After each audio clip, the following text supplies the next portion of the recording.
is an ESPN Sonic blockbuster. And is it ever? As Coach K, mere minutes ago, took the court again for the last time.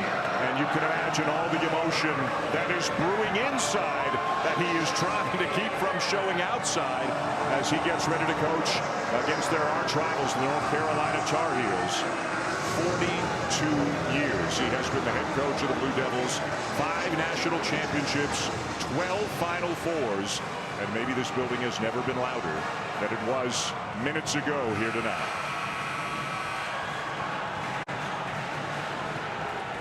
And we are ready for the tip of our Sonic blockbuster tonight.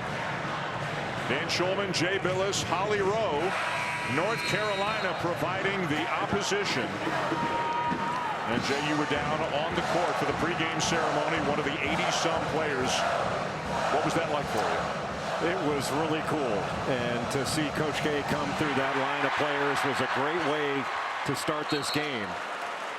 But it's going to start with North Carolina ball. And Dan, for this game for the Tar Heels, it's about bringing physicality and fight, something that Hubert Davis doesn't feel that his team brought in the first game in Chapel Hill. And it's going to have to be brought early. Duke winning by 20 a month ago at the Dean Dome. And again, Carolina with the first possession of the game. Caleb Love off to Armando Bacot. And what a way to start the game if you're the Heels. Well, Armando Bacot has to stay in the game. He got in foul trouble really early in Chapel Hill, was out for most of the first half, and Duke just ran away from the Tar Heels as a result. Well, look at the starting lineups brought to you by Degree, the usual starting 5 for both teams. The penetration when Mark Williams has to come help. That's when Armando Bacot is going to be open, and a great start for Caleb Love to get a drive and an assist. Caleb Love has to be efficient.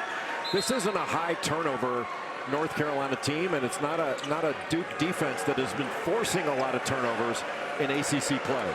And North Carolina cannot make unforced errors in this game. They missed a ton of open shots early in Chapel Hill, and they made a ton of unforced errors, and they were a culprit in their own beating.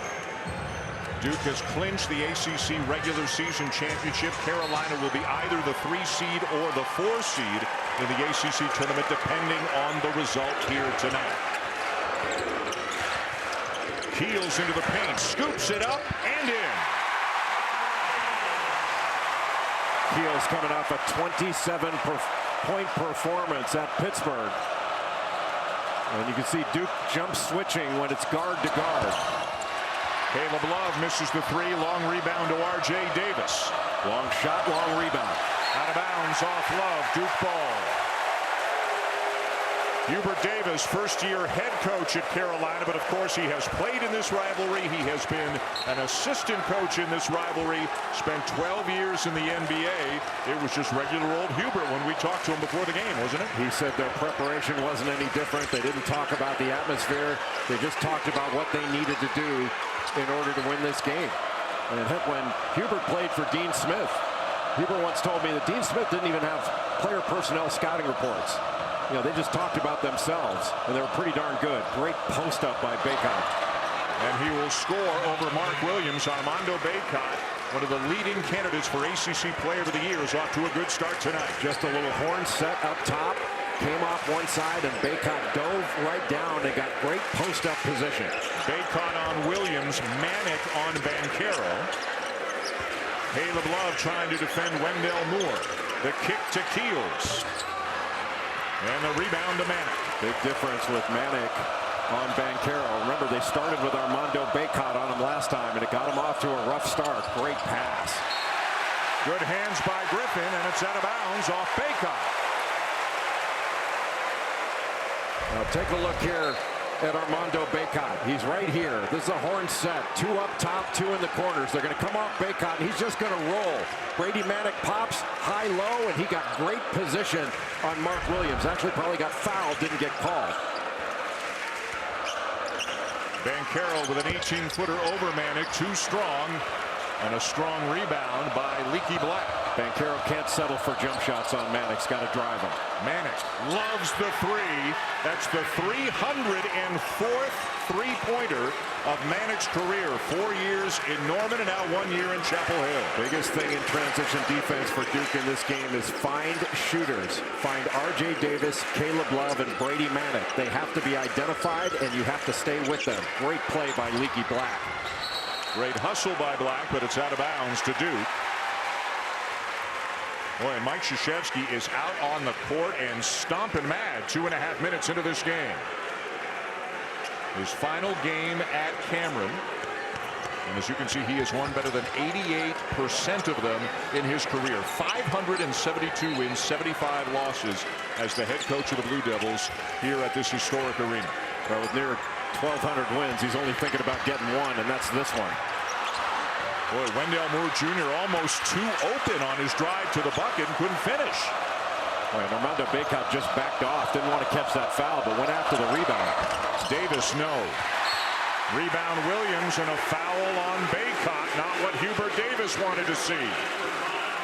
Bacot looked like he was trying to back off a little bit. Went for it, knew he couldn't get it, but just made a little bit of contact with Williams. And when Williams went down, they're going to call that every time. And look at how cautious Hubert Davis is being.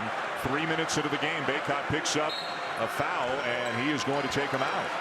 It won't be for very long, but it gives him an opportunity to cool down just a second, put him back in. So now Leaky Black on Banchero. Puff Johnson, the player who's come in for Bacot. Carolina may only go 6 deep tonight. Boy, are they swarming to Manic. And Johnson didn't keep going to the bucket. He wasn't expecting the pass. Well, he should have been. Once you start your cut, you cannot stop it.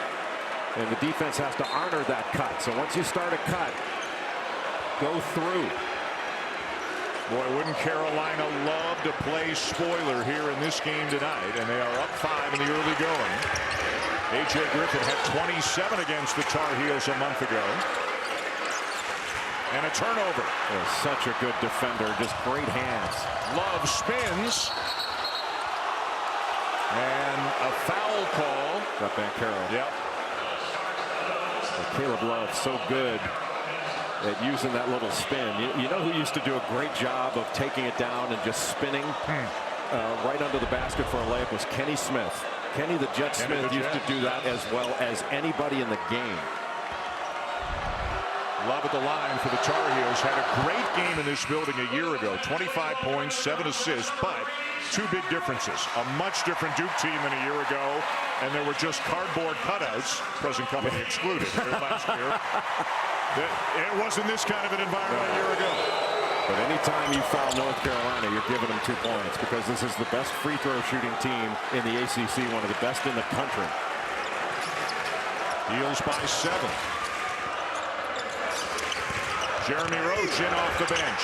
Theo John in off the bench. And a much-needed bucket for the Blue Devils, getting the crazies even louder. Well, Jeremy Roach has been so good this year, but especially since that Virginia game. He had 15 points against Virginia coming off the bench and did a great job on Kihei Clark, who had 18 points in that first half, and he shut him off. What a drive by R.J. Davis. Again, a 7-point lead for Carolina. Drive the pressure. Carolina is doing a better job of spreading Duke out and driving it and not settling for jump shots like they did early in Chapel Hill. Roach dribbled it off the leg of Davis, got it back. Now an over and back call, and the bench is up, the crowd is up, saying that ball was deflected and it should not have been an over and back. But either way, Jay, a very good start for the Tar Heels. Just the penetration by Leaky Black. The transition defense doesn't find Brady Manic. He makes him pay. And then the great drive by R.J. Davis. North Carolina off to a great start.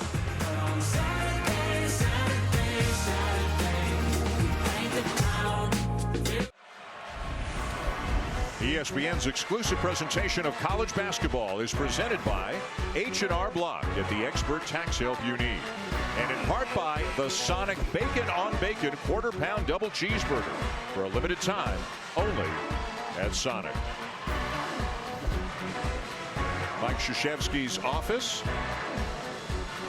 with pictures commemorating the 5 national championship teams that he has coached. You were an assistant coach on 2 of them in 91 and 92, and you played in a national championship game yourself in 86. But right now, your former coach is all kinds of fired up early in this game. Not particularly happy with the execution on the offensive end nor the defensive end.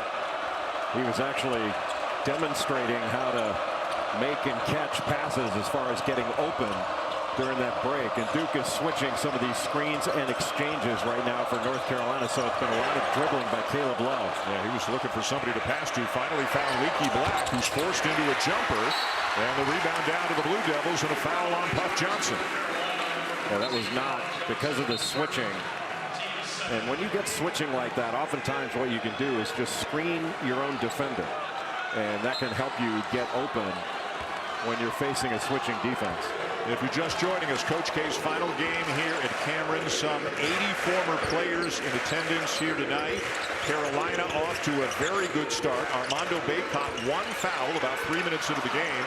And Hubert Davis has him on the bench. Does not want to lose him early tonight like he did a month ago in Chapel Hill as Banchero gets to the bucket. Leaky Black did a really good job of closing out, but that was more of a decisive move by Paolo Banchero. He didn't play with the ball first. He just went. And that's what he's got to do in this game. He needs to be a power player against Leaky Black, not a finesse player. Black to Johnson. Johnson for 3, way off. Boy, the lefty was wide open. Theo John had switched out on him. Boy, and Johnson giving up a lot of size in the matchup with Theo John. Johnson goes flying. Roach goes driving, and he finishes. Duke doing a better job of spreading the floor and then attacking the matchup, the favorable matchup that they're going to have on the floor right now. Carolina comes in 22 and 8, 14 and 5 in the league as John swats it out of bounds. Boy, and if you're a Carolina player, and some of them have played here before the pandemic, how do you tune out this noise, which even by Cameron standards is extreme right now? Well, you're not going to be able to tune it out. You're just going to have to play with it and deal with it, but they can.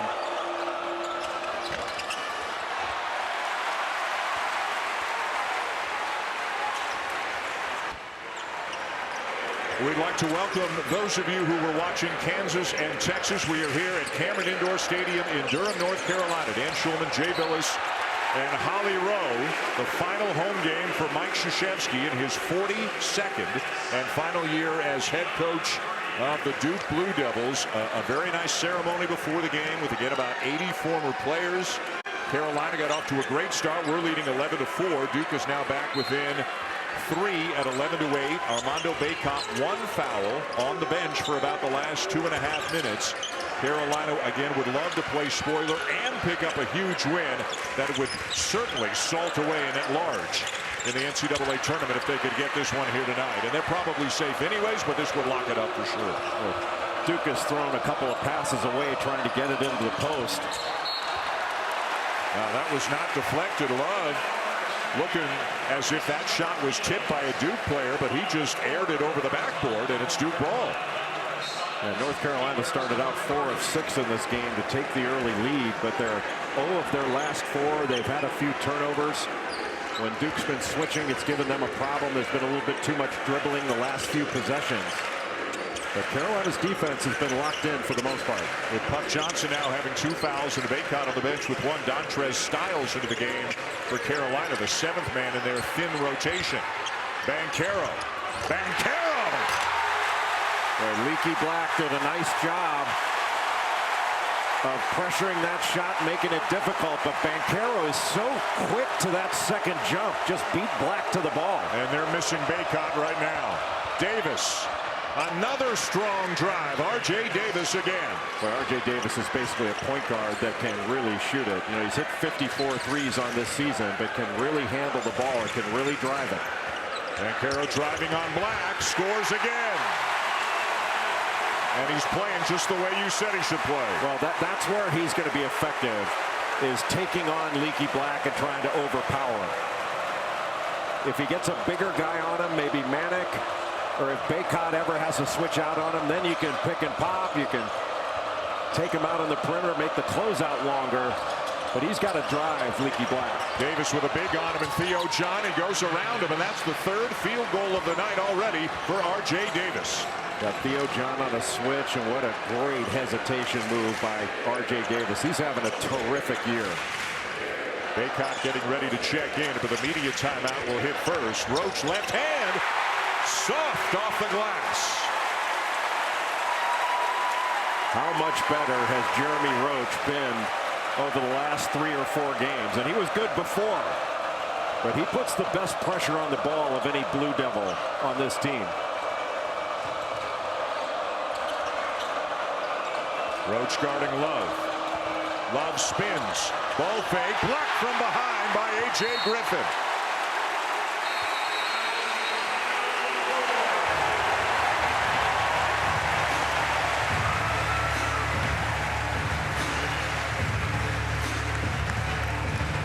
Paolo Banchero being guarded by Leaky Black. He has a size and strength advantage. Takes him inside the shot fake and just quicker to that second shot. And then the left-handed drive. Not playing around with it, just a straight line drive to get to the basket. Banchero starting to get aggressive on offense.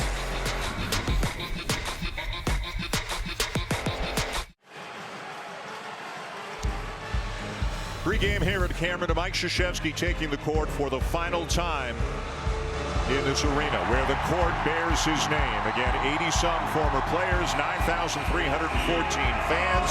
He's been a sellout now 489 consecutive games for the winningest coach in basketball history, almost 1,200 wins. His wife, Nikki, of course, here in attendance, all kinds of kids and grandkids as well. He's thanking the fans. And again, Jay played here 1982 to 1986. Was part of a class that really led Duke to prominence, getting to the national championship game in 1986, your senior year. What was it like being down there with your old teammates and so many other former Duke players? Well, it was great. It was a great feeling. It was great seeing everybody. A few of us need to get on the Peloton, though. Roach can't finish, but he does draw the foul. Take us back in time. Tell us about the first time as Adam Silver looks on. I think that was Jerry Seinfeld beside him. Adam Silver and Jerry Seinfeld. How about that? A power duo. Take us back in time, you know, the first time you heard or your parents heard from Coach K, and how and why did you end up at Duke with all the other schools that were recruiting you? The first time I heard from him, I was 17 years old. I had just played in a national tournament called the BCI, and Duke had seen me play and apparently thought I wasn't as bad as other people thought, and they started recruiting me. So when Coach K first called me, the truth was I'd never heard of him. You know, I'm from Los Angeles, but the more I got to know him, the more I liked him, and the more I thought he was the right coach for me. But at the time of the people that were recruiting me, he was the least well-known and the least successful. And that's kind of flipped. Yeah, he's done all right. You were you were recruited by so many schools, and you're being very humble here. You were the player of the year, as good a player as there was in the state of California back then. And your class included Mark Allery, Johnny Dawkins, and David Henderson, Weldon Williams, and Bill Jackman. We were the #1 rated recruiting class in the country. And your freshman year was a sub-500 year, but you guys got better and better and better. And we asked Coach K at practice yesterday, when did this happen? When did Cameron turn into Cameron? And he thought it was kind of about your senior year. Does that jive with what you think? Yes. Yeah. What a great play and a great transition outlet by Theo John. North Carolina needs to continue to look for Armando Bacot now that he's back in the game, and he was out for an extended period with just 1 foul. But I think middle of the floor ball screens will really do a lot to free him up and get him into the middle of the lane. Good ball pressure by the Blue Devils out on the perimeter. Davis into Manick. Got a mismatch with Roach on him. Won't go down. Bacot keeps it alive. Banchero tips it to Moore. Moore the kick. Keels the three. And the rebound down to Love, and he gets wrestled to the court by Theo John. Yeah, John couldn't grab the rebound. Love was trying to get it after trying to corral it out of the air. It hit the floor, and John just grabbed him and pulled him down. I'm not sure whether that's a play they're going to look to review. Looks like it. Players are going to their respective benches, so it looks like they'll have a look at this to see if this should be escalated up to a flagrant one. And you can see John is apologizing to Love the whole time, and there was some sportsmanship thereafter. I don't know if he was using Love to break his fall, but he pulled him down. Yeah, I'm not sure they can rule that a basketball play, but it certainly wasn't a crazy flagrant foul, but he did grab him and pull him down, and I think by definition that could be a flagrant one. Roger Ayers, Jamie Luckey, and Ray Stiens, the officials here tonight. That's Ayers on the left, Luckey on the right. Looking at the monitor right now. Because you can't tell when the whistle blew, if that's deemed after the whistle, it's the same outcome. They call it a non-contact technical.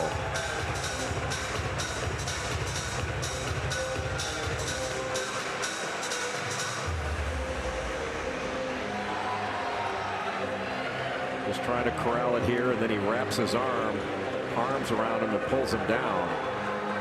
Now, was that violent contact? No. But it looks like it's going to be a flagrant one. You can see Jamie Luckey holding his finger on this and just pointing at somebody. And it is a flagrant one, so it's 2 in the ball.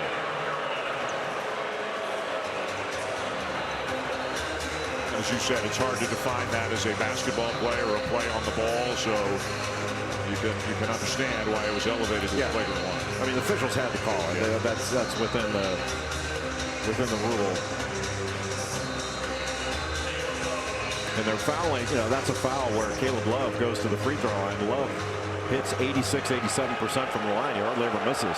You saw Carlos Boozer, Mike Dunleavy, 2 of the other former Blue Devils in attendance tonight. Carlos is all dressed up. He's working on the ACC network pre and post. Sheldon Williams is here. Our own Jay Will is here. Which of your former teammates are here? I didn't see everybody down there. David Henderson, Weldon Williams, Danny Ferry.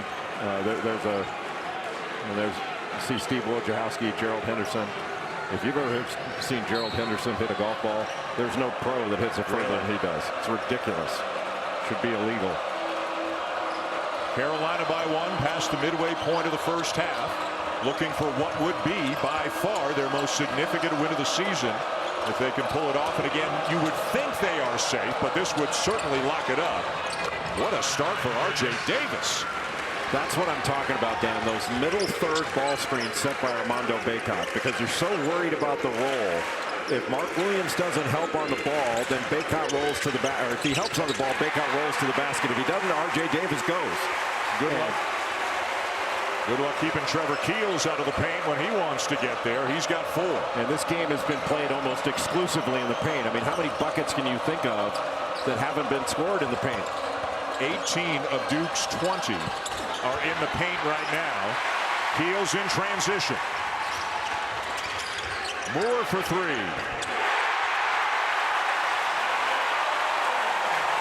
And Duke has the lead. Duke taking advantage of a rebound to start their offense. You have to complete your defensive possession by grabbing a rebound, especially if it's a long one, but that could start your offense. Nice drive there by Puff Johnson, the younger brother of former Tar Heel Cam Johnson, a guy who missed the last half of last year and the first half of this year with various injuries, but he is now firmly in the rotation. Well, he's been a big lift for North Carolina late in the season. He plays so hard, dives on the floor, he just makes team plays. Carolina fortunate there that Keels couldn't finish that one. Manic, quick release on the 3. His second three-pointer of the game. Boy, he sees Duke blue and gets fired up. Brady Manic had 21 points against Duke in the first one. He was really the only player to respond against Duke in that first game. And a foul going against Puff Johnson. That'll be his 3rd. So that is an early problem here for Hubert Davis. But other than that, things are going really well. Brady Manic, a 39% three-point shooter on the season. They try to get out on him quickly, but not quite quickly enough.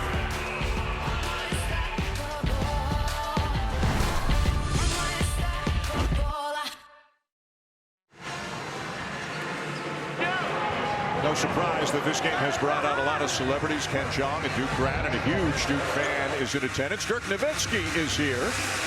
He was in the building about an hour and a half before the game started. And I think Adam Silver said something funny that cracked Jerry Seinfeld up instead of the other way around. Holly, what do you got? Well, guys, this building is packed to the nooks and crannies. It's one of the toughest tickets we've ever seen in sports. I've been able to confirm a couple of ticket prices over $1 million with the V Foundation that was auctioned off for 4 tickets. But online, we've seen them go for upwards of $99,000. I did text to one season ticket fan that said they were offered $150,000 for their tickets down on the front row by the Duke basket. Guys, we are having a lot of fun down here, but one guy told me it's none of my business how much he paid for his ticket on the front row. The students, though, paid the highest price. The Cameron Crazies have been sleeping out since January 23rd. That is 6 weeks, 70 teams of 12 people. At all times, someone had to be in the tent. Way to go, Cameron Crazies. They may have paid the highest price. Wow, thank you, Holly. You knew the prices would be insane. We were all checking secondary markets just for fun every now and again. Recently, as Coach K coaches his final game here at Cameron, I tried to raffle off your ticket, but apparently that's against company policy, so I wasn't allowed to do it. But they wouldn't even have the payment. Going back to that horn set for North Carolina. Good backdoor cut. And Leaky Black back to Armando Bacot, who draws the foul. Now, on the other end, Duke was trying to isolate Brady Manick. Banchero was being guarded by Manick, so they gave him an open side. And there was a little up and under move. He gave a shot fake. But Banchero didn't really chase after the rebound. He had an opportunity to go get that. And earlier on, he really went after that. In the first game, which was in Chapel Hill, obviously a 20-point win for Duke. They led by as many as 28 at one point. And as Jay mentioned earlier, Hubert Davis told us what Carolina needs to do is bring the fight. They were out-rebounded by 16. Carolina was in their own home building, and that doesn't happen to Carolina. It doesn't. It's been a different story so far today. Yeah, but usually you get out-rebounded when you miss that many shots. I mean, Duke shot almost 60%, and Carolina shot in the first half. They shot in the 30s. So you're missing that many shots. The defense is going to have a big advantage going after the ball. Banchero for 3. 2 on the ball. Manick went to the ball, and that left Banchero wide open and a long way to close out. Grant Hill liking what he's seeing. Another one of the Duke greats in attendance tonight. Blue Devils back within 2. Manick. Tip to Griffin. But Carolina cannot forget about Armando Bacot. He needs to touch the ball more. And A.J. Griffin's got to get some touches for Duke. He hasn't attempted a shot yet. They got Bacot for his second.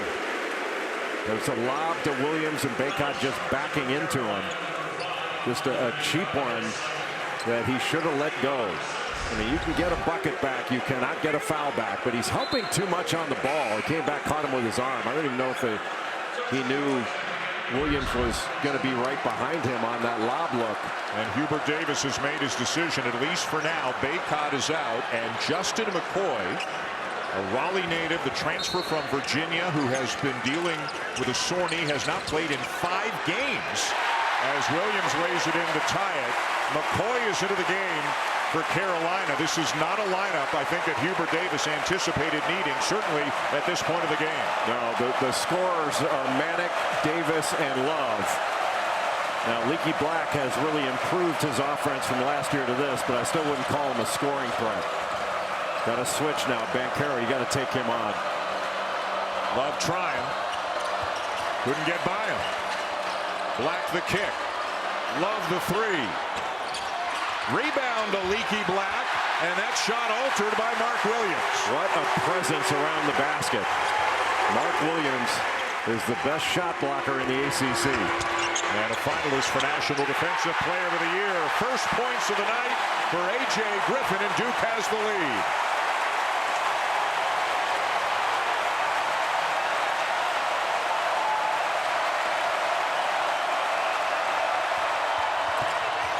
Davis driving, and it's off Griffin, out of bounds. Still Carolina ball. Well, he was able to refuse that ball screen up top and take it to the left. But a good recovery to knock that ball away. And is Hubert Davis planning on sitting Armando Bacot for the last 5:17 of the half? The score may determine that as Love misses a corner three. Without Bacot in there, much more difficult for Carolina to grab an offensive rebound. Carolina's +6 when Bacot's on the floor, -8 when he's not. Banchero sizing up McCoy. Spins and lays it in. That's big time.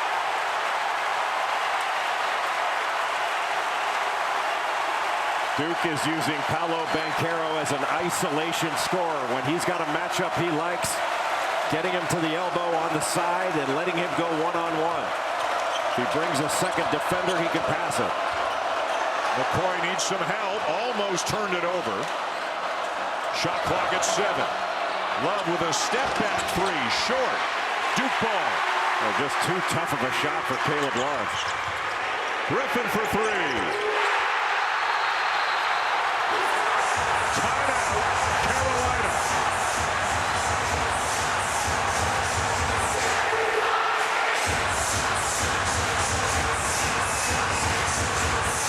A 12-0 run for the Blue Devils, with Paolo Banchero leading the way. Jay for Duke. With Bacot out of the game with 2 fouls, not a scoring lineup for North Carolina. And Paolo Banchero, Moore had 2 on him. All of a sudden, Mannix got to close out a long stretch, a wide open 3. Then the matchup with Justin McCoy. Elbow isolation, spins off, and an easy bucket. Then in transition, finding A.J. Griffin, who's been a hotter 3-point shooter than A.J. Griffin. Nobody.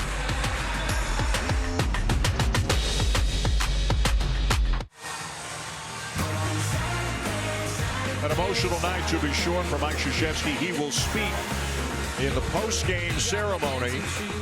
The students piling in an hour and a half before. Incredible noise, incredible anticipation leading up to this game. A brief pregame ceremony. Duke started very slowly. Carolina looked very crisp in the early going, but it's all Blue Devils over the last 3-4 minutes. And one of the issues for North Carolina has been Armando Bacot being in and out of the lineup. And Puff Johnson has those 3 fouls. Justin McCoy in. This is not a great scoring lineup. And Caleb Love has to stop playing with the ball and make decisive moves. Those juke moves he's making aren't going to work. Bacot only 8 minutes of the 16 that have been played in this game because of the 2 fouls. What a rebound by Williams. Duke on a 12-0 run. And it is off. Manic, it still belongs to the Blue Devils. Coming up at the half, it's the Jeep halftime report as the guys take a look at Coach K's Cameron farewell, and Kansas with an overtime win over Texas. They win the Big 12. And Jay will join the guys as well. Our guy Jay Will, former Blue Devil, of course. Jay Will, he'll join the guys to let them know what it's been like to be here, sitting in the seats, watching this during the first half as Banchero adds to the lead. Banchero had another favorable matchup, and Armando Bacot had to back off of the block shot for fear of picking up another foul. Davis too strong. Boy, those 2 fouls are taking away Armando Bacot's aggressiveness on the glass. But if he can set this middle ball screen and then roll, he can find something. And aggressiveness is such a part of his arsenal. He's got a great motor, but as you say, he's got to be careful. Boy, Mark Williams has been a vacuum on the defensive board in this first half. Banchero with a mismatch. Although Leaky Black, he can guard bigger guys. He's working as hard as he can, but Banchero is fouled before the shot, though. No basket. Foul on Leaky Black before the shot. That's a big difference in some of the moves Banchero was making earlier in the year. This was a decisive rip through. He probably could have gotten it in one dribble to get there. But here's the previous play. He's got a great matchup to drive R.J. Davis, but Bacot usually would have gone after that block shot, but he had to back off. He didn't want to pick up number 3 here. And this is a huge 3 minutes before halftime. If Duke can stretch this thing out, or if Carolina can make a little run and make this closer. But we could look back on this as being one of the pivotal points in the game, the last 3 minutes of the first half. Again, Duke has already clinched the regular season championship.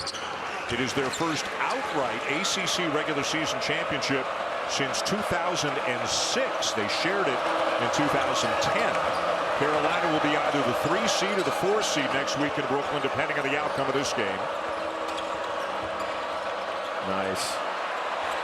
USC UCLA coming up at 10 o'clock tonight here on ESPN. And there's Bacot doing what he does best, getting on the offensive glass and converting. Really like what North Carolina is doing right now, giving R.J. Davis primary ball handling responsibility. That way Caleb Love can work off the ball.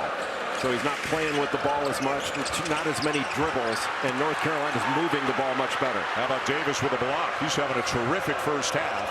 Love looking for his first field goal of the night. Finds a wide open Manic,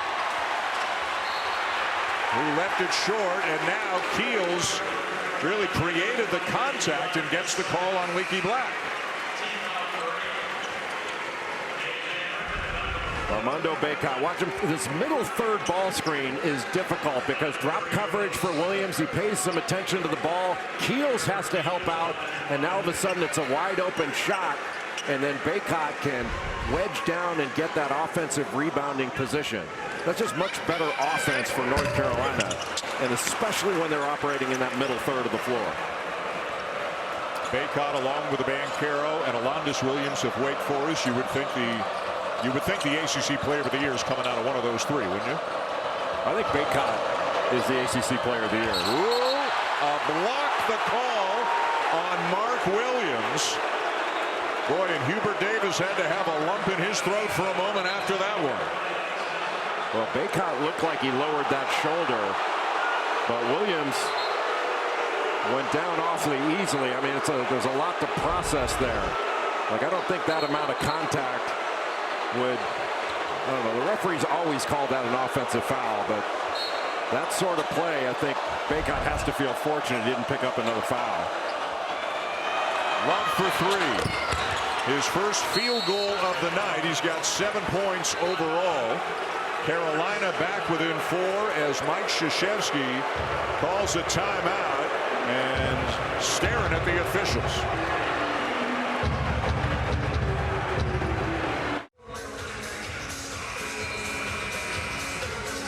North Carolina out of bounds underneath. You watch Caleb Love up top, just gets wide open on the catch and decisive once he catches it. Just a defensive breakdown. Wendell Moore Jr. thought he was going another way, but just lost him. And all of a sudden, North Carolina only down 4 in this first half. It looked like it might get away from the Tar Heels, but they fought back. And fortunate on, I would say, on that charge block call down in the post. Bacot avoiding picking up his third foul, and Armando Bacot coming out right now with about 1:50 to go in this first half. Justin McCoy back into the game for the Tar Heels in his place.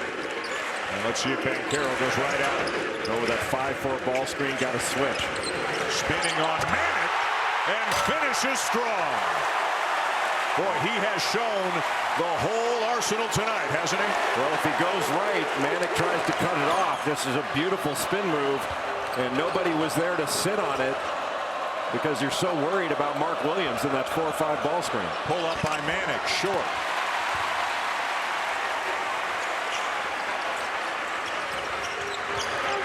Carolina stay within striking distance with Bacot on the bench the last minute 10 of the half. Duke by 6 right now. Boy, Williams wide open. Not a thing Manic could do about that. It's that high-low action. Banchero missed him at first, but he was so wide open you could miss him and then see him again. Duke trying to ratchet up the pressure.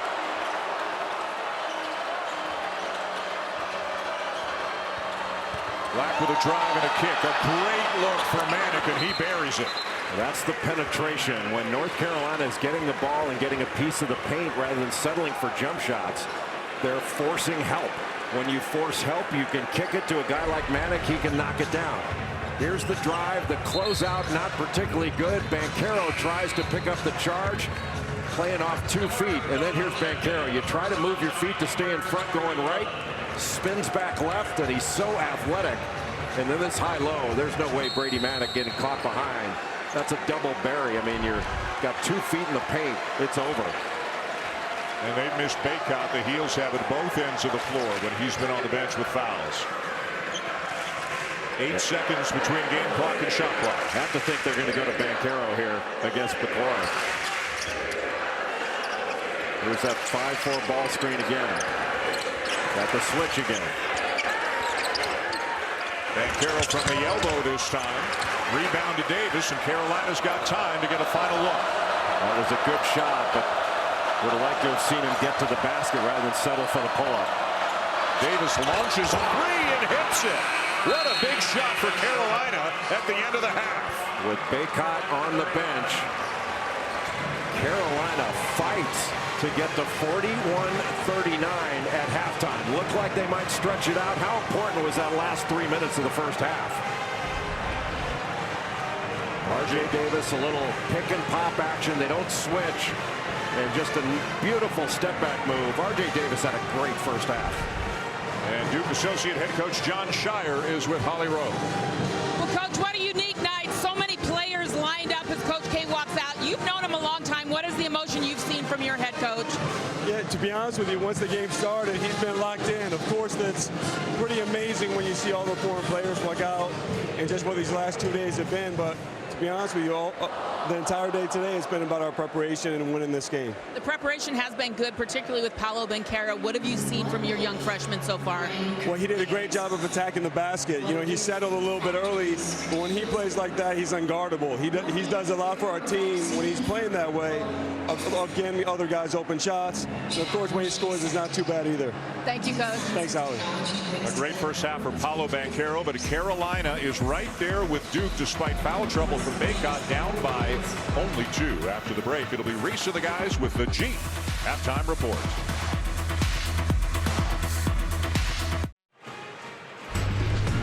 Welcome back to Saturday Primetime, presented by H&R Block. Paolo Banchero, a sensational first half. 15 points for the freshman. He was spinning every which way and finishing strong, really attacking the bucket of the first half. Armando Bacot limited to 10 minutes of playing time after picking up a couple of fouls in the first half. Was very efficient, effective when he was in there. 4 for 4, 10 points in the 10 minutes, but Carolina obviously needs more minutes from him in the second half. This is an ESPN Sonic blockbuster. It's a 2-point game. Duke 41, Carolina 39. In Coach K's final game here at Cameron Indoor Stadium. A lot of emotion pre-game, a lot of emotion during the game as well. Mike Krzyzewski, and you can see him fighting it a little bit, trying to keep it inside right there before the game. But you can only imagine, after being a coach here for 42 years, what was on his mind. But then the game starts, and it's time to get into game mode, and Carolina played a good first half. Banchero really the biggest reason why Duke's in front right now. Yeah, Carolina doesn't have a natural matchup for Paolo Banchero, so whomever's guarding him, Duke's going to try to isolate him. The question is Carolina going to help bring 2 to Banchero to double him? If they do, Banchero's going to pass out of it, and they'll drive a closeout, they'll pass out of that, and they'll play basketball. But for Carolina, very fortunate that Armando Bacot didn't pick up that third foul. You could argue that he should have, but he didn't, and now they need to go to him. Let's check in with Holly Rowe. Guys, checking in with Hubert Davis, North Carolina at the half. He said they're getting killed in the paint. They've got to do a better job getting into those gaps, hugging up on their guys and not leaving people open for 3. He said he loves the fight that he's seen in his team, and he said, you know what, if we keep playing like this, limit the points in the paint and rebound, I like our chances. And as they took the floor, I overheard Armando Bacot say, guys, we've got him right where we want him. Holly, thank you. Ready for the second half of our Sonic blockbuster matchup. Dan Schulman, Jay Billis, Holly Rowe, Duke, and Carolina. Over to Cameron. The Blue Devils lead by 2. Brady Manek guarding Banchero. Helps on the ball, and now a drive, but he loses it. Recovers with plenty of time on the shot clock as Trevor Keels calls out a play.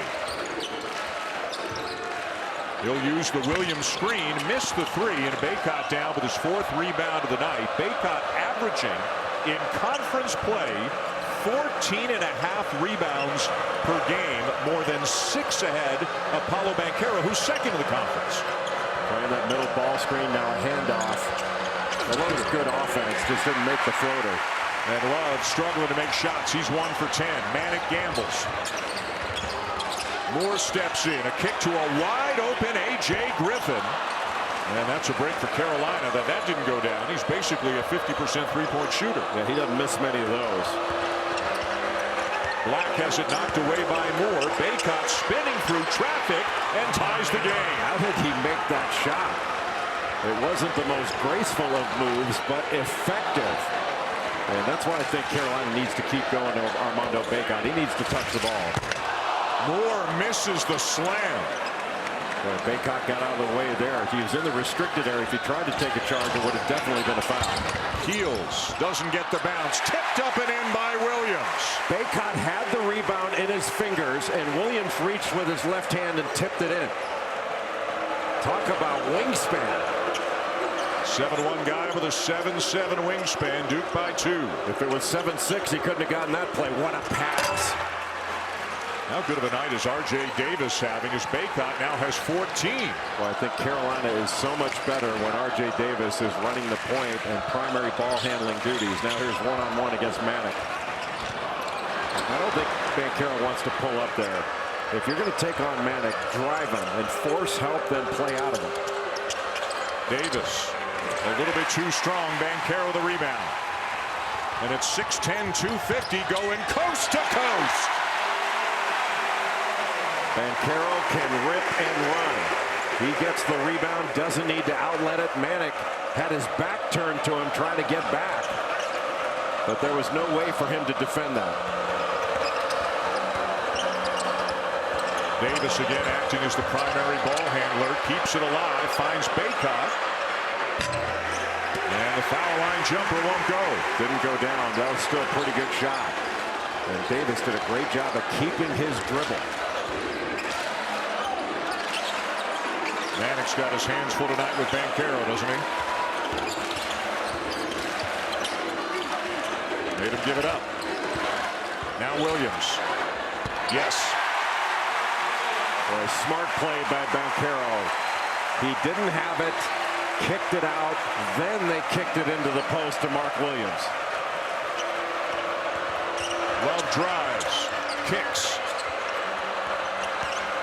Manick drives, got bumped, and a foul. Tough closeout by Banchero trying to get out on Manick, and Manick just gave him a little shot fake.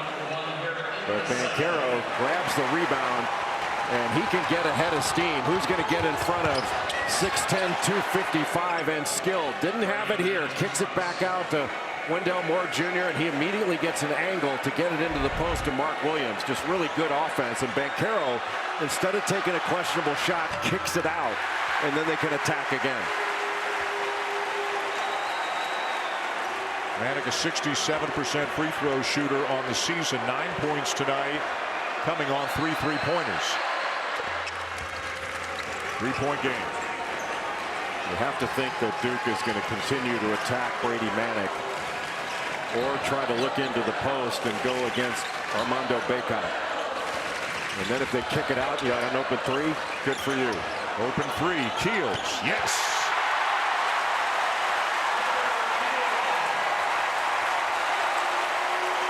The open 3 came from attacking the paint. You get a piece of the paint. Carolina's been unable to guard the ball. They bring help, and Duke is taking advantage of it.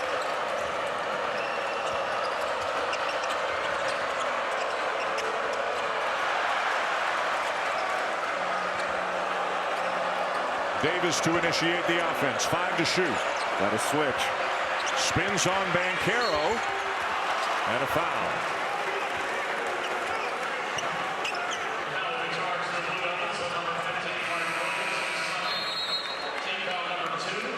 Duke has been getting a piece of the paint off the dribble all night long, whether in transition or in the half court. Wendell Moore Jr.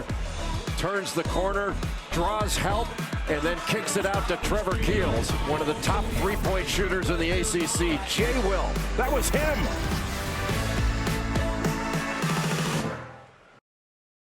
The biggest opportunity I've had in my life, and the people who have believed in me the most are my ladies. My wife and my 3 daughters have made me so much better. They have always believed in me. Well, Coach Krzyzewski carries his mother Emily's rosary in his left pocket for every game. But if you want to know what kind of woman his wife Mickey is, when he was stationed in the demilitarized zone in South Korea during the Vietnam War, his wife flew with their young daughter. They were not allowed by the Army to stay on base with him, so she slept in a supply closet with her baby sleeping in a suitcase for 3 months. She was that desperate to see and support her husband. Mickey Krzyzewski has been there every step of the way, helping to build this program. And his 3 daughters, I know that they are also proud of their dad, but that's one of the best stories I've ever heard by any woman anywhere, going to the demilitarized zone and sleeping in a supply closet to support her husband. Ollie, thank you. I think for a lot of people, they know Mike Krzyzewski only as the coach at Duke. But of course, Jay, he played at Army, he served at Army, was a captain, as Mark Williams slams it home, was an assistant for a year on Bob Knight's staff at Indiana, then became the head coach at Army. He had coached there for 5 years before taking over here in Duke in 1980. Where Paolo Banchero continues to be the biggest factor in this game. The second biggest has been Mark Williams. His rebounding, shot blocking, shot changing. And actually, Duke is usually it's North Carolina's big guys you have to worry about. In this game, North Carolina's big guy is Armando Bacot. And Brady Manick is a stretch, even though he's tall, he's a stretch 4. He plays mostly on the perimeter. Love guarding A.J. Griffin. 10 to shoot. Banchero misses the 3, Manick the rebound.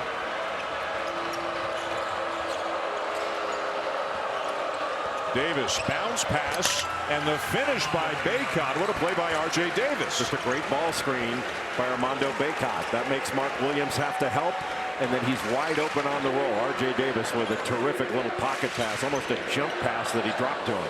Bacot's got 16 points in 15 minutes of action tonight, as a block is called on Caleb Love, and he doesn't like that call at all.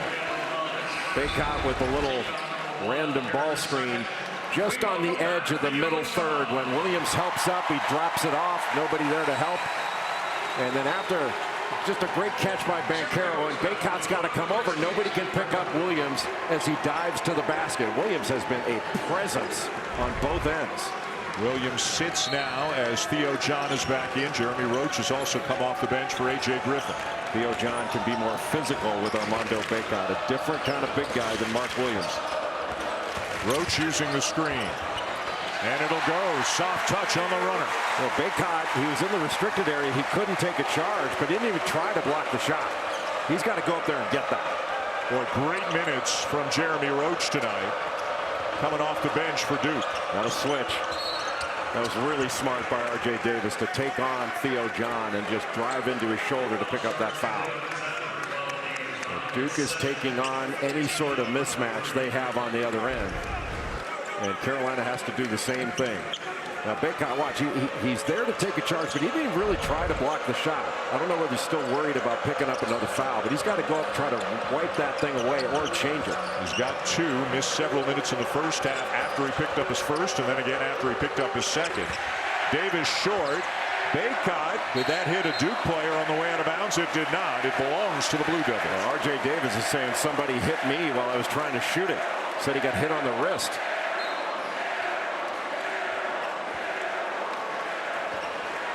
Davis, the sophomore from White Plains, New York.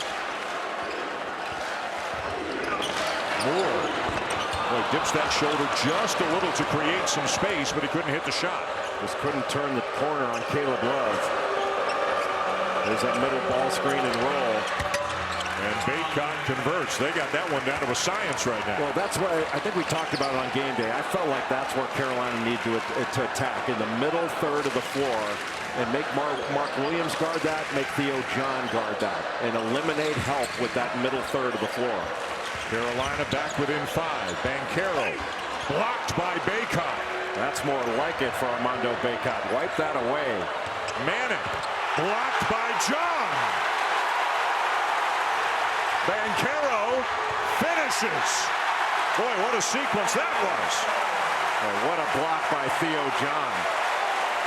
Brady Manick wanted a foul, but that was a big-time block up top, contact or not. And if possible, it just got a little bit noisier here with the camera, but Love will quiet the crowd for a moment as Bacot and John go tumbling to the court.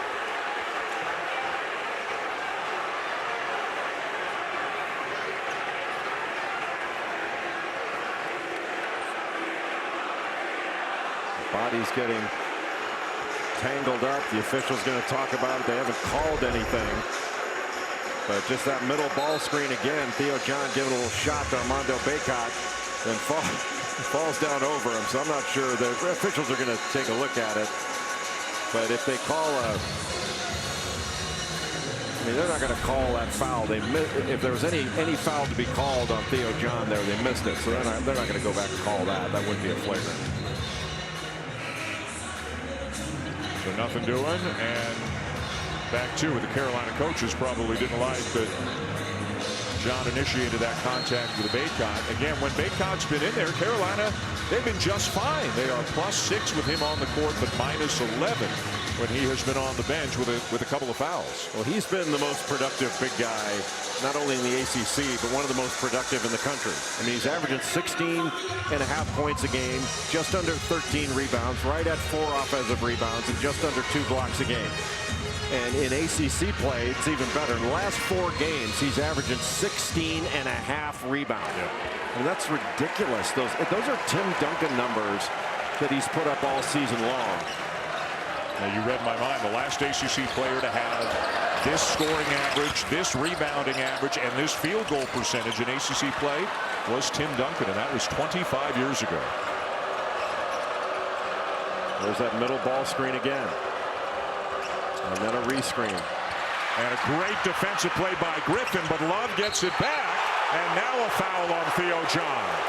Yeah, that time John looked like he got the ball initially, but brought that arm down and caught arms. And John does not appear to favor the call here, Cam. Duke almost able to come away with it. That ball was, he caught all ball. I'm not sure whether he caught that left arm as he came. He might have caught the left hand. But when he hit the ball, you could see it was all ball.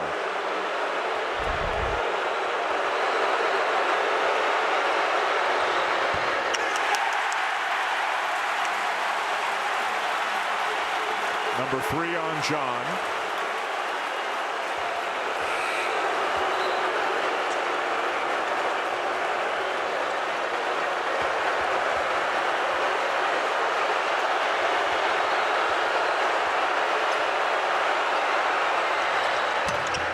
And 1 or 2 for Bacot to make it a 4-point game. Boy, Hubert Davis is fired up in front of the Carolina bench right now. The team's got to sit down and guard. Brady Manick staying on Banchero. Leaky Black on A.J. Griffin. Love the steal. And it'll go to make it a 2-point game. North Carolina getting an easy basket off its defense. And this is what Hubert Davis wanted. He wanted some fight out of this team, and especially on the defensive end. They gave up a lot of paint points in that first half, and doing a much better job of staying in front of the ball in the second half.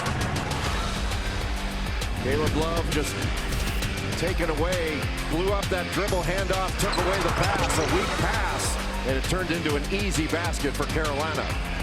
Everybody loves it.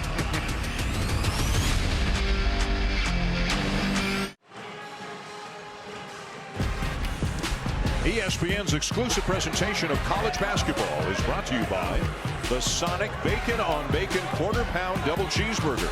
For a limited time only at Sonic. Divine Sports Bar near the campus at Duke University. A little tension in the bars, some stress on the faces of these Duke fans for Coach K's final home game here at Cameron. Adam Silver in the house. Maybe he'll be checking out some Saturday primetime NBA action later tonight on ABC and the ESPN app. The Warriors taking on the Lakers. Our coverage begins with NBA Countdown about 10 minutes from now at 8 Eastern, 5 Pacific. Adam Silver, Duke graduate, you know. That's true. Jerry Seinfeld, not a Duke graduate. Not a Duke graduate. But a Duke hoodie wearer here at this game. For $50 you can get one. A diagonal screen to get Paolo Banchero into the low post against Manic. But you recognize that call? Yeah, it looks familiar. It was the exact same spot. Yeah. And usually they call both those charges in other games. By the way, told Jerry Seinfeld's daughter goes to Duke. So he comes by that Duke hoodie, honestly. Well, they paid more than $50 for it. Big block by Theo John as they go up and down. Ken Jeong loving the action here at Cameron.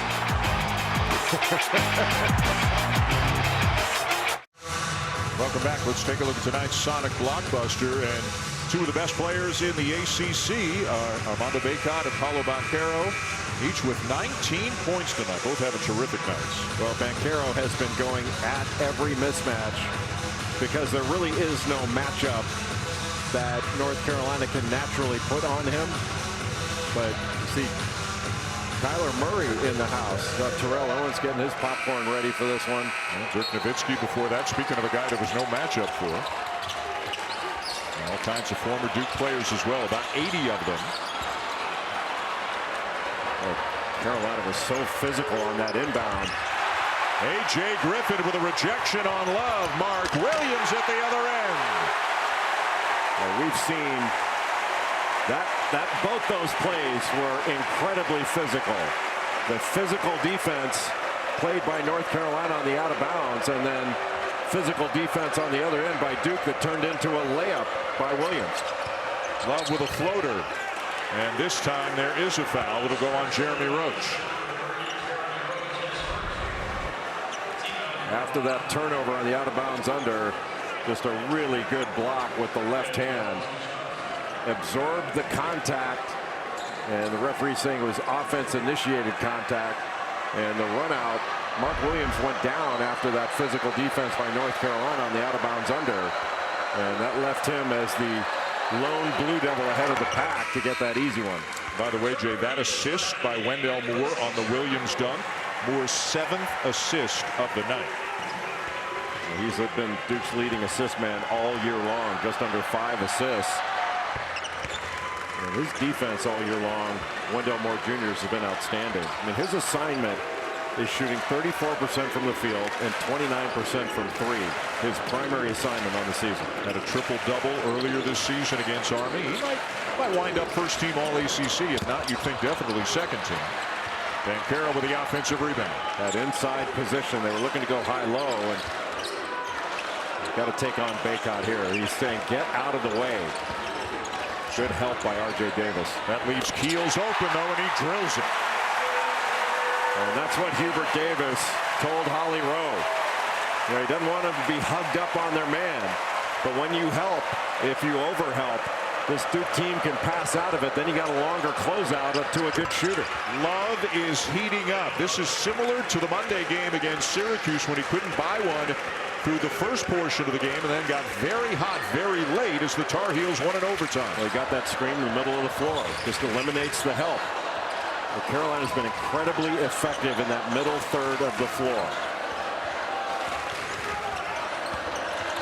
Bacot takes it away, knocks it away from Moore. Here's Davis just barreling his way through traffic, and Carolina has tied it. Oh, what a great play by R.J. Davis. He is having a fantastic game. Davis now with 14, out of bounds off Banchero. Well, that's why you want to force Paolo Banchero to his left. Driving to his right, he is much better. He can still go to his left, but Bacot knocked it away. And it went off of Moore's leg to R.J. Davis, and he just took it the other way. Avoided the block shot by Wendell Moore Jr. And Carolina now with a chance to take the lead. That seemed impossible if you watched that first game. And even late in the first half in this one, at times when Bacot was on the bench, Duke got it out to an 11-point lead at one point. Bacot, and Carolina does have the lead for the first time here in the second half. Looked like they were going to run that little slice cut screen for the screener. Instead, they just screened in, and Bacot absorbed the contact. Griffin short. Love the rebound. 3-on-2 Carolina if they hurry. Love no. Manic, and that should be goaltending, and it is. Carolina by 4. Boy, Duke took a questionable shot on the other end. And it seems like anytime you take a bad shot, you're just starting your opponent's fast break. It's the first pass in your opponent's fast break. Everybody to their feet now here with Cameron trying to help out the Blue Devils. And again, how badly do the Carolina players want to play spoiler here on Coach K's final night coaching at Cameron? Boy, good ball pressure, but too much in the eyes of one of the officials, and that's a foul on Love. Just got Love with a reach-in. Went in with one hand. Had he gone with both hands, but Hubert Davis really likes the aggressiveness they're showing. That could have been an N1, yet arms all over the ball handler, but he was able to do a good job to go into the contact.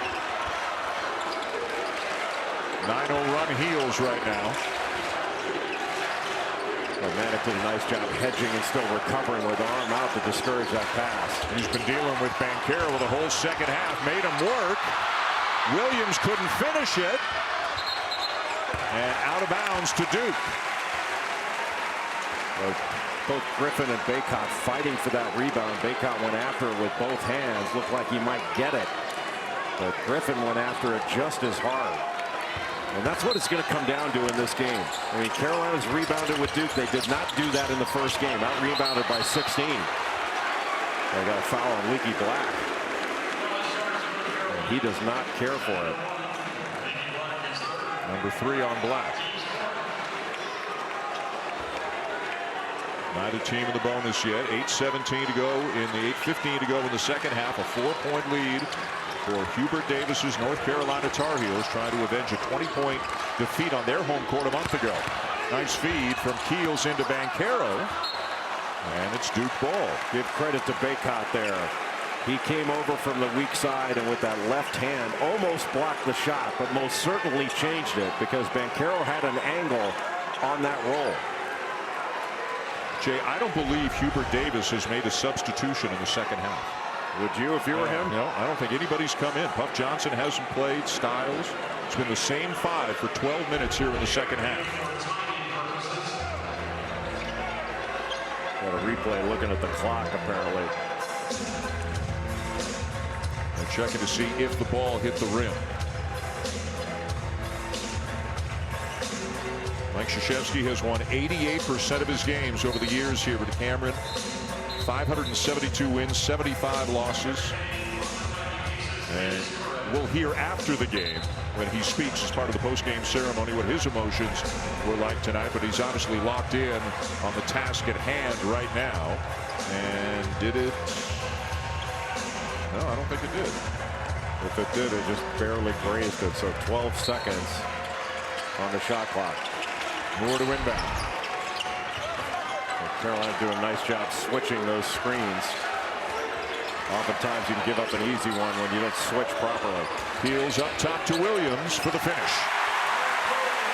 Williams so hard to deal with. They can just throw it up over the top, and Bacot still a little bit concerned about picking up a cheap one as we go down the stretch.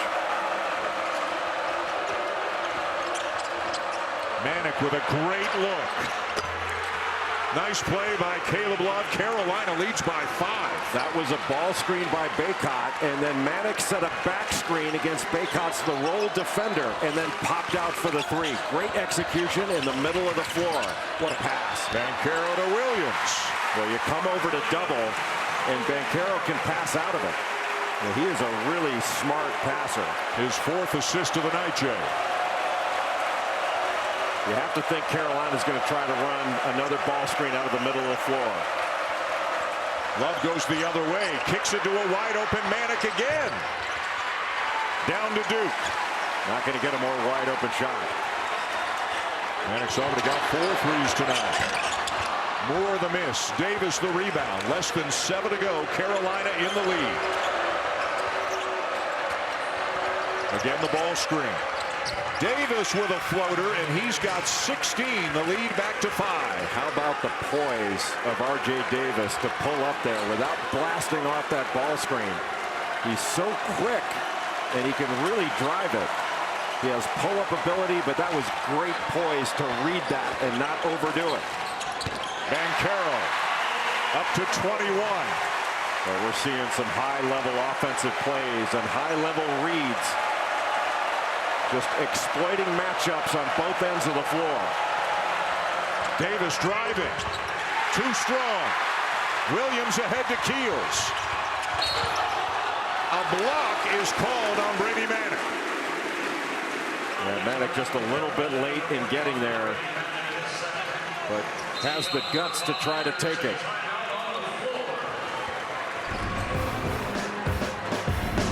Trevor Keels got that quick outlet. Manic couldn't get established before the contact. And then the back screen on the roll man and a wide open 3 for Brady Manic. But who's been better for North Carolina than R.J. Davis? Had the roll man, but instead the little floater. Concerned, Mickey Krzyzewski trailing here tonight.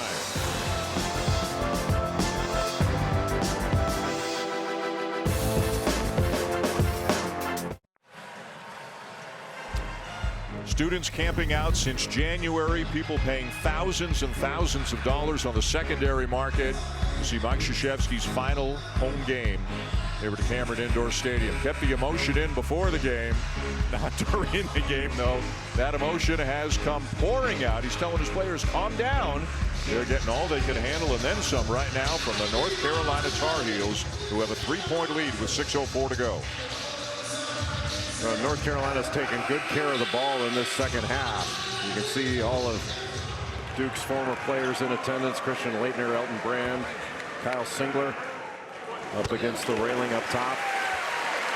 But Duke has not been forcing many turnovers in this second half. And Carolina, Leaky Black's got 3 fouls, but other than that, it's just a question of how much gas in the tank the Tar Heels have down the stretch. They've all played a lot of minutes. R.J. Davis, Brady Manic have not come out of the game. Caleb Love and Leaky Black have each sat for just 2 minutes. Davis, boy, they leave him wide open, and he makes them pay. Oh, they were worried about that ball screen, back screen action with the pop. You got high-low with Bacot, and all of a sudden the ball handler's wide open. Carolina's been so good with R.J. Davis doing the primary ball handling duties. He's got 19. Roach for Duke, and it rattles in. Jeremy Roach has made such great decisions this season, especially as compared to last season. That ball game he had against Virginia with those 15 points, that was a big-time performance.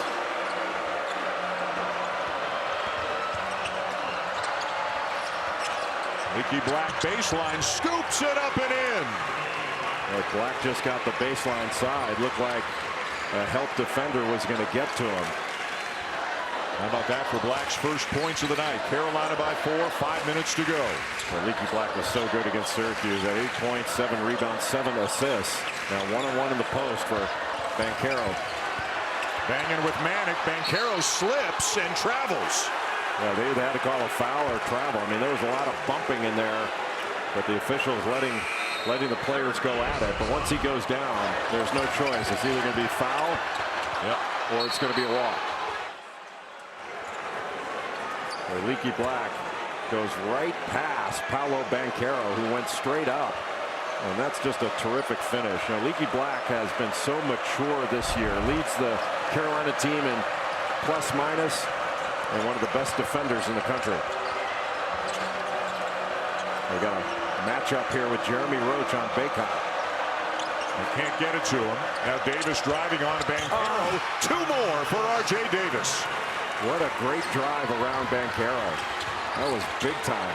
Didn't even bring his left hand to the ball so he could get it off the glass quickly so it couldn't be blocked. Again, the same five who played every minute here, every second of the second half for the Tar Heels. Hubert Davis sticking with them, and it's paying off. Banchero, no. Rebound, Bacot. But Banchero went right into Manick and froze him. But still, it wasn't an easy little shot in the lane. Boy, big possession here for North Carolina. Love to Manick for two. Little Euro step past the defender and a drop-off. Manick is a good cutter out of that corner. Largest lead of the night for North Carolina. Trevor Keels.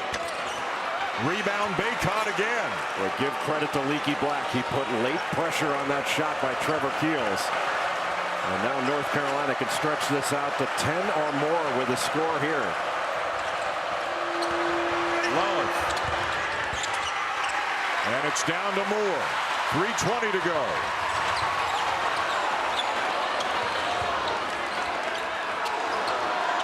Duke beat Carolina by 20 a month ago in Chapel Hill. Carolina trying to flip the script here tonight. He's going to look to drive this. Bacot stays down. The kick to Moore for three. Well, you try to help, and you come too far off a shooter in the corner. Leaky Black, as great a defender as he is, could not make up that distance. Paolo Banchero drawing help and passing out of it. Going against the matchup where he's got Bacot, three defenders trying to stop him.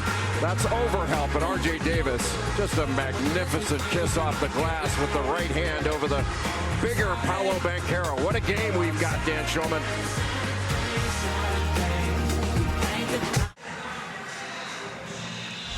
ESPN's exclusive presentation of college basketball is presented by H&R Block.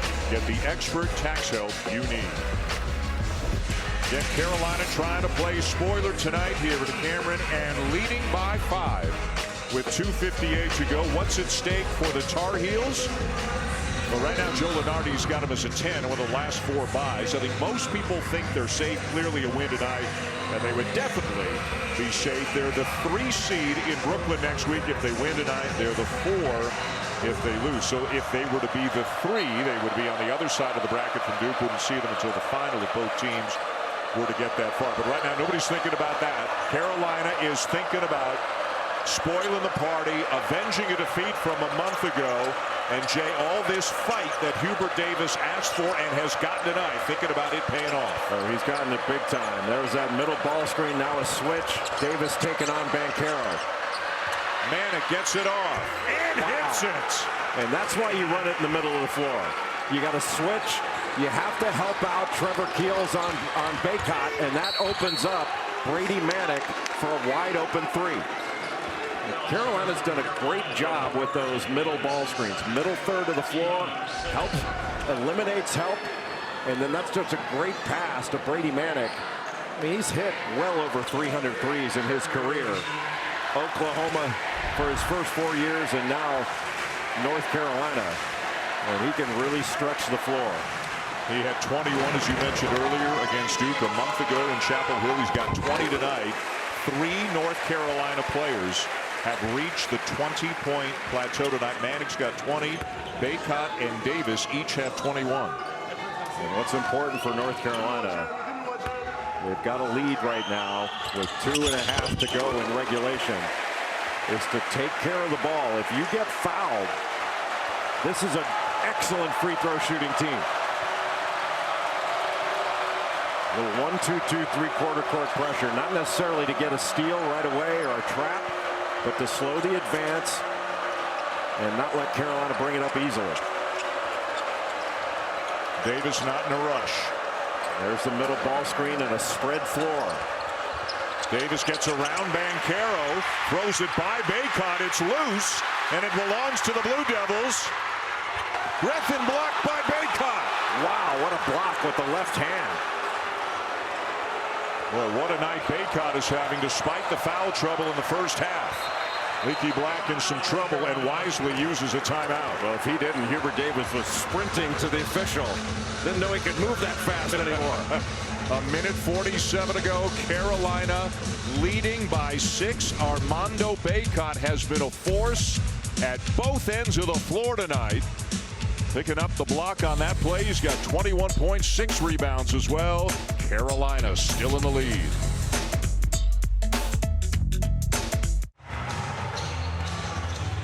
And we're back here at Cameron Indoor Stadium. North Carolina 82, Duke 76 after the timeout taken by the Tar Heels. What a performance by Carolina.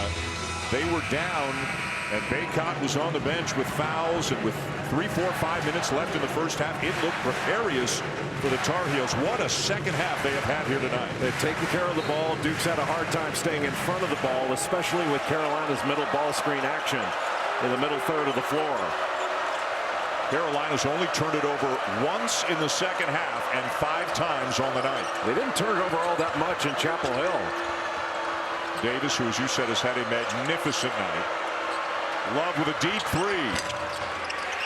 Tipped by Bacot, followed by Black.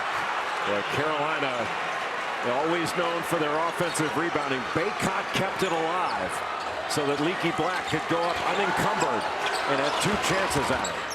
Banchero, no, Bacot the rebound, and Carolina's got the ball and an 8-point lead with just over a minute to go, and Duke's got to start fouling. Boy, and give Bacot credit, because he kept his body in front of Paolo Banchero and made it tough for Banchero to shoot over him. You know, that was a matchup that gave Bacot fits in Chapel Hill. Picked up his 2nd foul early. Just that little juke move. I think Duke is going to say, hey, he had his hands on him when he was shooting, but didn't get the call. Next foul puts Carolina on the line. And remember, this is an excellent free throw shooting team. Wow, Love with a beautiful find to Bacot, and it's a double-digit lead here at Cameron. Duke just has not been able to guard the ball in this second half. Manic the rebound. Now the foul to send Love to the line, and look at the celebration on the Carolina bench. Boy, in North Carolina, the Tar Heels' grit earlier in the season was questioned. Their toughness was questioned. How hard will they play was questioned. All those questions have been answered. Carolina's won 10 out of their last 12. They've had a couple performances. You say their game against Pittsburgh, wasn't what they expected.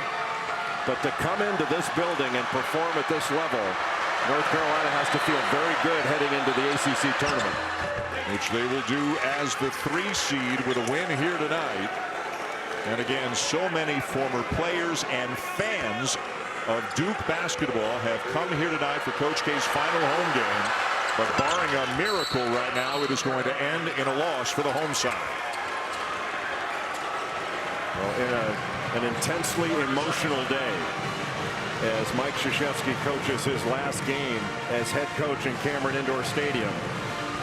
North Carolina brought some emotion of their own. Yes. And the question's going to be asked, did the emotion of the day detract from what Duke was trying to do? But I think at this point, that's a rationalization. North Carolina took this game, and Armando Bacot had a foul issue early. Now this is under the first play of the game, the first bucket, coming right down the middle. Offensive rebound bucket with the left hand, little spin move. Not the most balletic, but this is where he was fantastic, was in that middle pick and roll. He dragged the defense, and then the exclamation point. Armando Bacot has had a magnificent year. And with my vote, you're looking right there, Armando Bacot, the ACC Player of the Year. Who's been better? Huge night for him tonight. Carolina so much better when he's been in the game. Banchero, no. And again, all 5 starters for the Tar Heels have played every single second of the second half. They took care of the ball. They put Duke in situations in those middle ball screens where they couldn't really help because the floor was spread. They got to pick up Bacot, the roll guy. They got to hang with Brady Manick, who's popping out. And R.J. Davis. I thought R.J. Davis was the key to the game. Yeah. Because when he took over as the primary handler, that's when North Carolina's offense got better. Love with his 19th point. He makes this free throw. It'll be 4 Tar Heels with 20 or more.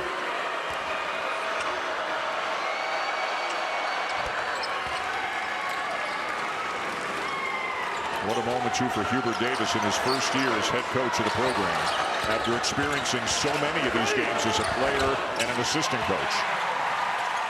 Well, certainly validation for the work that he's been doing with this team, and validation for his players and how they've improved throughout the course of the season. And before the game, he said, we need to show fight. And North Carolina brought the fight here in Cameron Indoor Stadium from the opening tap and hung in there when things got tough. I still think that the biggest key to the game, or key period, was the last 3 minutes of the first half. Yeah. This could have gotten away from Carolina. It didn't. And they fought back to make it a 2-point game. I think it was 41-39 at halftime. And that was a major key stretch in this game for the Tar Heels to be able to win it. Yeah, Duke had a 9-point lead, and Bacot was on the bench, and then Carolina made it close at the half. Roach a 3. Still Carolina ball, just 16 seconds to go. There is a post-game ceremony coming. Mike Krzyzewski is going to speak, but he was hoping, no doubt, to address the crowd and all of his former players after a win, and it's not going to turn out that way for Duke.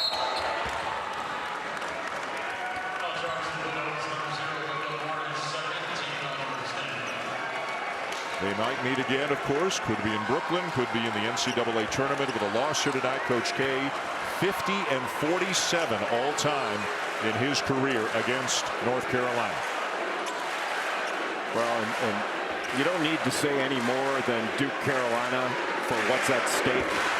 But in addition to a win in this great rivalry for North Carolina, can that end the discussion about them in the NCAA tournament team? They were one before this.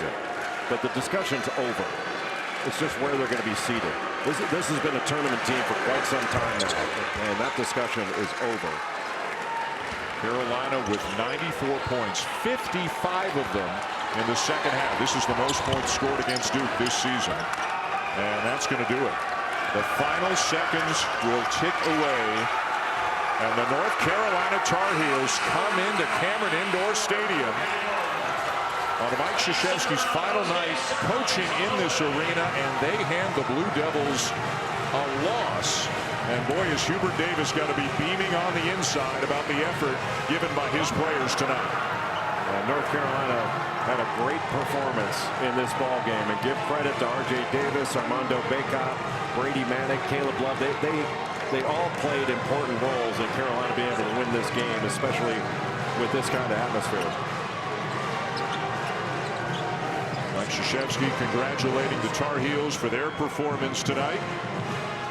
What a win, though, it is for North Carolina here at Cameron, 94-81. As so many different players played so hard and so well. Mike Krzyzewski heading to the locker room to talk to his players again. He will come out. There will be a post-game ceremony, and he will be addressing the crowd here tonight after a few minutes with his players.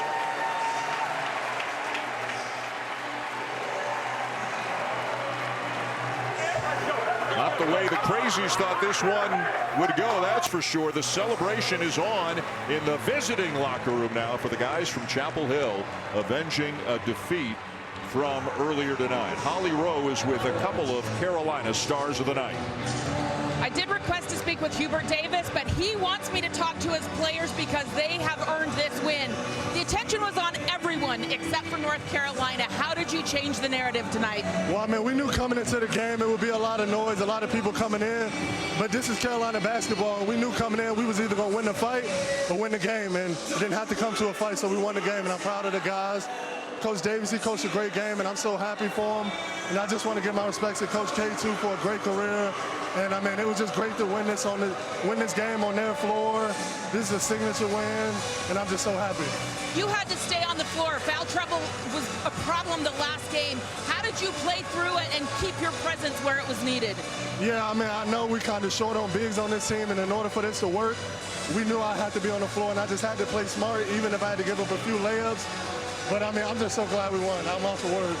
All right, this young man was so instrumental. You guys played every single second of the second second half, where did you find the strength for all 5 of the starters to keep going? The team. We knew coming into it was going to be a dogfight, and that's what we wanted. All 40 minutes for both ends, on both ends of the court. I'm proud of this team. The way we fought and executed the plays down the stretch was awesome. Time and time again, you took it right straight down the teeth of their defense. How did you challenge them so much? I mean, it's all about heart. I mean, that's what I am. I live for these moments. I live for the big moments. I was able to get by my defender and finish at the rim, and that's just something I've been always do. I've been always a scorer and always been a tough kid. What does it mean for your fans, for your team, for your program to walk off this court tonight beating Duke? It means a lot. You know, it's the biggest basketball rivalry in sports. And I can't even put, I'm speechless right now. The way we fought and, you know, battled. You know, Duke is a great team, but I'm just proud of this team because everyone just bought in and was ready to compete. Thank you, RJ. We'll see you in Brooklyn. Yes, sir. Yes, sir. I think it's going to be a fun bus ride, the 8 miles back to Chapel Hill. For the guys in light blue, Carolina with just a tremendous performance tonight. Their 5 starters shouldering almost the entire load. And you talked about it time and time again, Jay, how they use that middle of the court, middle of the floor ball screen from Armando Bacot to set up so much of their offense tonight. Yeah, that set up their offense, and it also, with them able to score, with North Carolina able to score, it slowed down Duke's transition. You know, they didn't turn the ball over. The Tar Heels took very good care of the ball. And they took nothing, for the most part, nothing but good shots in the second half. And it was just a fantastic performance on both ends of the floor in the second half. You know, North Carolina shot 59% in that second half to shoot just under 50 for the game. And they limited Duke to 42% and really limited Paolo Banchero down the stretch. Banchero wound up with 23, but he was 11. He took 26 shots. And Leaky Black did a good job on him. Brady Manick at times when Armando Bacot, especially late, was on him. They all held their own, held their ground. And that was a great win for North Carolina under difficult circumstances. Bacot went 10 for 11 in this game. 23 points, added 7 rebounds. As you said in your judgment, he's the ACC Player of the Year. He's had huge numbers this year, and boy, these fans are not going to leave the building with the same kind of emotion as they came into the building with. It was supposed to be a party, right? It was Coach K's last game here at Cameron.